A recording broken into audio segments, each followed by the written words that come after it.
So as it turns out, this is my very first pandemic. It's my 15th-ish year as an educator, but my very first time teaching in a remote and now hybrid environment. So I'd like to take a moment just to acknowledge that different communities around the world have been impacted by COVID in different ways. And the collective trauma that the world has experienced just may change how we do everything going forward.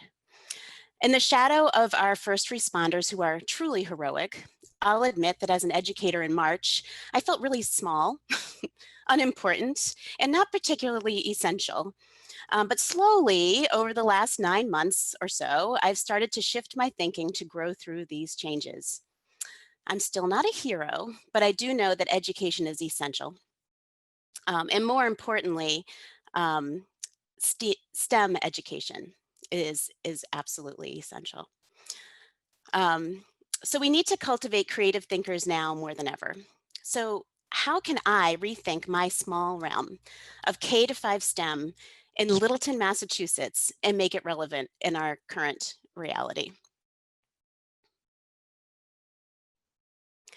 I'll start by defining my take on STEM for elementary students. First, I'd like to add the A in for art right now, since I believe that that really truly is essential. I picture putting science, technology, engineering, art, and math in a giant KitchenAid mixer. And all of those delicious components get churned up in the mixing bowl and are recognizable as their original form, but they're meshed together to make an entirely new and unique batter. A batter that, when baked just right, will empower students to drive their own learning in authentic and in transformative ways. STEAM, at its absolute best, cultivates an environment that is teeming with the 4 C's: critical thinking, creativity, communication, collaboration. I like to tell students that when we're working together on STEAM projects, I want them to use all the parts of their brain to be creative problem solvers. And for me, STEAM in elementary school does not involve a lot of direct instruction, rather just enough so that students can run with it on their own path.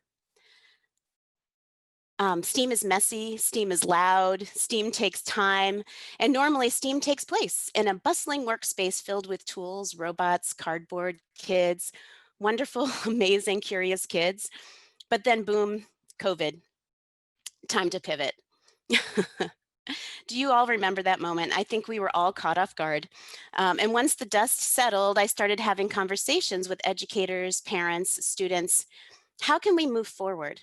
And as time went on, these 2 questions are what really helped guide me. What are your goals? What are your assets? And I truly believe that understanding the answers to these 2 questions are the key to moving forward with meaningful work, whether we're in a pandemic or not. So what are my goals? What did I embrace moving forward in this time? Well, I wanted to be able to make sure that my students create more than they consume. I want to empower students to drive their own learning and see themselves as problem solvers and innovators.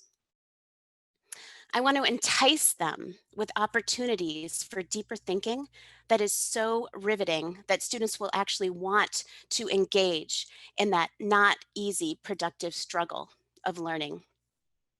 I want to build community by inviting families to join the conversations that only STEM can enhance. And quite honestly, I also want to support the classroom teachers, give them a break, help bear some of the weight of this pandemic style teaching. Now for the assets. Well, I will admit that in the beginning, I could only see the deficits. My maker spaces were closed. We couldn't share materials anymore. There were little opportunities for face-to-face communication. We were overwhelmed as an educational community. I could go on, but slowly, with some mental coaxing, the assets started to emerge in my mind. Every student now has a school-issued device. In fact, all of my students have the same devices: iPads for our K-1 students and Chromebooks for our grades 2 to 12. All of my students have access to interactive tools like Flipgrid, Pear Deck, Seesaw, the Google Apps suite. And their skill set with these tools is growing in ways that it never would have before the pandemic. And all the other assets still exist as well. The natural curiosity, the eagerness to learn, the desire to be seen in authentic ways with authentic audiences, supportive families, innovative school leaders, grant sources. I could really gush all day about my amazing community. And through the lens of these goals and assets, I have worked to reshape what STEAM looks like in my district. If a project does not check off any of these goals or assets, I put it on hold until the landscape shifts sometime in the future. So I'm going to share with you 4 quick STEAM snapshots. And I think about how these examples, I encourage you to think about these examples and how they could act as a springboard for your unique goals and assets for your educational environment. And at the end, I'll also share with you a collection of related resources in a Wakelet if you want to dig deeper. Virtual Family STEM Night. This was an evening event that I hosted in partnership with the Empowering Families team at my school. To create an exciting atmosphere, we modeled this event after a cooking competition show. But instead of food, the ingredients were cardboard and duct tape. At the end of the event, we met online with all the participants for 30 minutes to reveal the challenge with dramatic flourish, which was to build an arcade game, like in the Canes Arcade Challenge. Teams had an hour and 15 minutes to work offline and create an arcade game, and then they had to submit their work through Flipgrid. Then we reconvened online for another 30 minutes to celebrate, share, and feel the energy of community. STEAM modules. This is something that I've implemented since this fall. This is for my grades 3 to 5 school. Our 5th graders started with a fabrication module that I customized to their skill level and learning goals.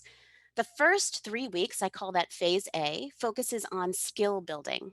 So through pre-recorded tutorials, I taught the students how to log into Tinkercad. Then they accessed a choice board so they could pick what they wanted to learn about Tinkercad and watch tutorial videos about it. And then when we shifted to phase 2, they were ready to apply their skill to a curriculum goal. So we decided to connect fabrication to a novel that the grade is reading called Esperanza Rising.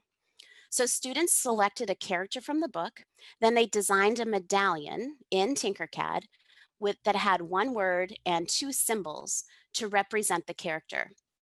Using digital tools, we were able to brainstorm collectively as a community, even though we weren't together. We used Padlet to brainstorm. Then the students created medallions independently in Tinkercad. And then they shared out what they made after the fact in Flipgrid. Here's one of the medallions that I've printed. I do have a 3D printer, but this project could be done even without a 3D printer. And I shared their printed projects on Flipgrid so that their work can inspire others.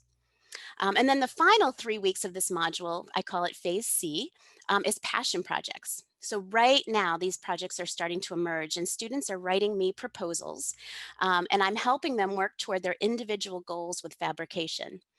With about 100 5th graders, this is messy, but I like messy. I'm using the same model, 3 phases of skill building, to apply a skill followed by a passion project with our 3rd and 4th graders. But they're learning how to hack Google Slides to create stop motion animations. Their creativity is through the roof. And as a group, we've decided to compile their favorite animations and share them on our student-run YouTube channel, which is very exciting. And now, another thing I'm doing is STEAM bags. So with the help of a local grant source, I have been assembling hands-on STEAM bags for all of our K-2 students. I'm partnering with the teachers to tie it into literacy by using the bags for novel engineering. If you've never heard of novel engineering before, that's when you read a story and then identify the characters and the problems that they have in the story. Then invite the students to build something with a physical object to solve a problem for one of the characters. And I like to have the students imagine that they could transport themselves into a book and actually hand that object to a character as part of their learning. And finally, I'll share with you this Pass the Peppers project.